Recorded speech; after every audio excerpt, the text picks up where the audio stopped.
Welcome to The Last Breakfast. Please enjoy the video. Begin by parking the Mazda CX-5 on level ground perpendicular to a vertical wall, with the vehicle facing the wall and a clear 25 feet of distance. Inflate tires to manufacturer pressure, remove heavy cargo, and leave the fuel tank around half full to simulate normal load. Open the hood and ensure the vehicle sits at normal ride height. Measure the center of each headlight to the ground in inches, and write these two numbers down for later reference and marking on the wall. Use a tape measure and pencil to mark on the wall a horizontal line at the measured headlight center height, then draw vertical lines aligned with each headlight center. Back the CX-5 so its headlights are exactly 25 feet from the wall and ensure it is straight and level.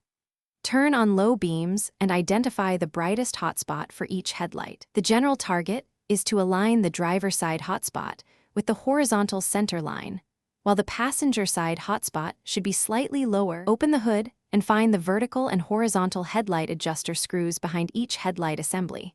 Mazda CX-5 commonly uses a Phillips head or a 10mm socket on the adjuster. Make small incremental turns. Rotate the vertical adjuster so the bright hotspot moves up or down, aiming for roughly 2 inches lower on the passenger side at 25 feet. Then use the horizontal adjuster to center the hotspot left or right. After adjustment, tighten any retaining clips, test on a dark road to confirm the pattern, and recheck after about 50 miles to ensure.